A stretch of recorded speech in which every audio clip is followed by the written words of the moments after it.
안녕하세요, 여러분. 꿀단지입니다. 이번 시간에는 우리 저번 시간에 육상수송에 대해서 배웠었죠? 이번 시간에는 그 뒤를 이어서 해상수송에 대한 내용 알아보도록 하겠습니다. 자, 해상수송은요, 상당히 간단해요. 그리고 내용이 많이 없습니다. 그래서 얼른 넘어가 보도록 할게요. 자, 우선 해상수송의 초기에는 사람의 힘으로 움직이는 뗏목을 이용하였습니다. 뗏목 아니면 파피루스 배를 이용하였거든요. 그래서 파피루스 배랑 뗏목 둘 다 기억해 주시면 될 것 같아요. 그리고 13세기에는요. 바람의 힘에 의존하는 범선이라는 것이 등장해요. 범선은 돛담배와 같은 돛담배가 범선이다라고 생각해 주시면 돼요. 그래서 13세기에 바람의 힘에 의존하는 그러한 범선이라는 것이 나오게 되고요. 범선 다음에는요. 이 범선은 그냥 오직 바람의 힘으로만 움직였다면 이때 증기기관을 추가시켜줍니다. 그래서 18세기에는 이 원래 범선에다가 증기기관을 보조동력으로 하는 기범선이라는 것이 나오게 되고요. 기범선 다음에는 증기를 이용한 그 증기기관을 이용하면서 증기선이라는 것이 나오게 됩니다. 그리고 이제 오늘날에는 좀 디젤 기관과 원자력이 동력으로 사용되면서 디젤 기관선 그리고 원자력 항공모함 등이 나오게 되거든요. 그러면서 우리의 해송수송수단은 점차 고속화되어 가고 대형화되어 가고 있습니다. 라고 알 수가 있어요. 자, 그러면 하나하나 구체적으로 보도록 할게요. 자, 일단 파피루스 배는요. 풀을 엮어서 만든 배입니다. 라고 생각하시면 되겠고요. 자, 파피루스 배 또는 뗏목에서 범선으로 넘어갔어요. 몇 세기? 13세기에 바람의 힘에 의존하는 돛담배와 같은 말이 범선이라고 한 거예요. 자, 그리고 범선에다가 이 원래는 바람의 힘에 의존했다가 거기에 증기기관이 완전 주된 동력으로 하는 것이 아니라 증기기관을 보조동력으로 하는 범선, 즉 증기기관을 보조동력으로 하는 범선은 기범선이죠. 그래서 18세기에는 기범선이라는 것이 등장하게 됩니다. 18세기 다음부터는요. 차례차례 굉장히 발달이 확 일어나게 돼요. 그러면서 증기선, 그리고 20세기에는 디젤 기관선은요. 디젤, 그러니까 경유를 사용한 기관선입니다. 라고 생각해 주시면 되겠고요. 그리고 20세기 또 원자력 항공모함.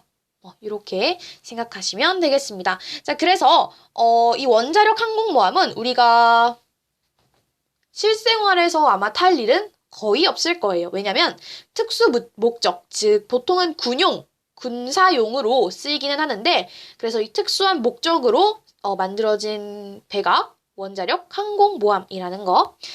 자, 그래서 이야기 해상수송의 발달사를 보자면 일단은 파피루스 배 또는 뗏목, 13세기의 범선, 그리고 18세기의 기범선, 19세기의 증기선, 20세기 디젤 기관선, 20세기 원자력 항공모함 이렇게 알아두시면 될 것 같아요. 그래서 해상수송수단은 고속화 그리고 대형화되고 있습니다. 라고 기억하시면 된다는 겁니다. 자, 그러면요. 바로 넘어가서요. 우리 이번에는요. 해상수송수단에 대한 이야기 좀 구체적으로 해보도록 할게요.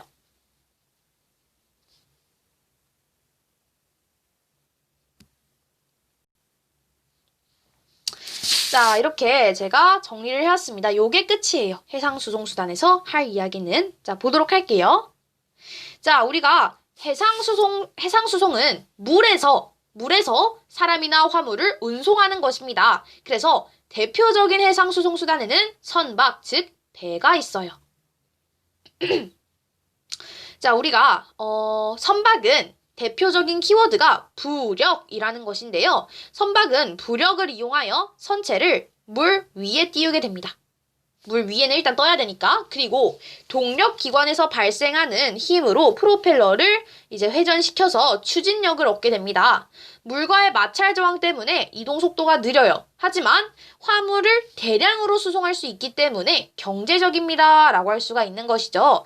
선박에는요. 여객선, 어선, 화물선, 군함, 쇄빙선 이런 것들이 있고요. 또 이제 특수 용도의 선박으로는 예인선은 거대한 선박을 부두로 끈다고 해요. 그게 예인선이라고 하고 천연가스를 운반하는 LNG선 그리고 해양 탐사와 군사용으로 이용되는 잠수함 등이 특수 용도 선박으로 이용이 되고 있습니다. 자, 지금부터는요, 어떻게 물 위에서 해상수송이 움직일 수 있는가 4가지의 힘에 대해서 알아볼 거거든요. 시작해보도록 할게요. 자, 우선은 배는요, 물에 떠야 합니다. 자, 그러면 배는 물에 뜨려고 하는, 위로 올라가려고 하는 힘을 우리는 부력이라고 이야기를 해요. 그리고 지구가 우리가 이제 서 있을 수 있는 것, 여기에 제 책상 위에 이 패드가 붙어져 있을 수 있는 이유는 중력 때문이거든요. 지구가 밖에 있는 사람을 잡아 끌어드는 것, 그것이 바로 이 끌어들이는 힘, 중력입니다. 자, 근데요, 물에 뜰 수 있으려면 부력이 중력보다는 일단 좀 더 커야겠죠? 하지만 부력만 작용해서는요, 안 됩니다. 부력만 작용해서는 안 돼요. 그러면 안 되고, 부력과 중력이 둘 다 작용해야 하는데, 그 중에서도 부력의 힘이 좀 더 커야 한다는 게 특징이에요. 오케이? 자, 그리고 내가 만약에 이쪽 방향으로 가고 싶습니다.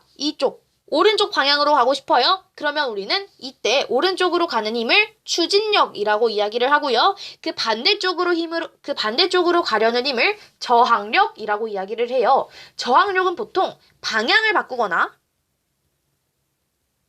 또는 정지, 멈출 때, 요럴 때 필요하기 때문에 저항력도 필요한 거예요. 그래서 이 4가지의 힘을 좀 기억해 주시면 좋을 것 같고요. 그리고 작용, 반작용에 대해서 좀 설명을 해볼게요. 작용, 반작용 간단합니다. 내가 지금 오른쪽 방향으로 가고 싶어 해요. 그죠? 그러면 여기 이 프로펠러가 회전을 하게 되면서 추진력을 얻게 되거든요. 근데 이 프로펠러가 회전하면서 물을 어느 쪽 방향으로 내뿜어야지 이 배가 오른쪽으로 이동할까요? 오른쪽의 반대 방향인 왼쪽으로 물이 나와야 해요. 그죠? 왼쪽으로 물이 나와야지만 오른쪽으로 추진할 수가 있습니다. 요거를 설명드릴게요. 자, 풍선을 보면요. 풍선을 여기 잡았다가 놓으면 공기는 이쪽 방향으로 빠지게 되고요. 그에 따라 풍선은 그 반대 방향인 이 앞방향으로 이동하게 됩니다. 이것이 바로 작용, 반작용의 원리예요. 자, 이걸 이제 이해를 하시면 되겠고요. 요게 끝입니다. 해상수송은요. 그래서 다시 한번 해상수송은 너무 지금 10분도 안 됐으니까 발달사를 다시 한번 짚고 복습 한번 쫙 하고 넘어가도록 합시다. 자, 일단은 해상수송이라는 것은 파피루스 배 또는 뗏목에서 시작하고요. 범선, 13세기의 범선, 18세기에 범선에다가 증기기관을 보조동력으로 하는 기범선이라는 것이 나오게 되고요. 19세기에 증기선이 나오게 되고요. 20세기에는 디젤 기관선, 20세기에 또 원자력 항공모함이라는 것이 나오게 됩니다. 자, 우리가 이 해상수송수단에서 기억해야 될 것은 점점 고속화되고 대형화되고 있습니다. 라는 내용이거든요. 꼭 기억해 주시기 바랄게요. 진짜 할 내용이 없네요. 아, 그리고 우리 이거 배 꼭 여러분 한 번씩 그려보는 거를 추천드릴게요. 한 번씩 그려보세요. 배는 총 4가지의 힘이 있는데 부력, 중력, 추진력, 그리고 저항력. 저항력에서는 여기 이 프로펠러를 보면요. 작용, 반작용이 떠오르셔야 해요. 그래서 우리는 이렇게 정리를 해볼 수가 있었습니다. 자, 그러면 더 이상 할 내용이 없으니까 이제 다음 내용에 대한 이야기 해볼게요. 자, 우리 다음 시간에는요. 우주항공수송에 대한 이야기를 해볼 거거든요. 우주항공수송은 육상수송보다 또는 해상수송보다 할 이야기가 그렇게 많지 않아요. 해상수송수단과 좀 비슷하다고 보시면 되겠는데요.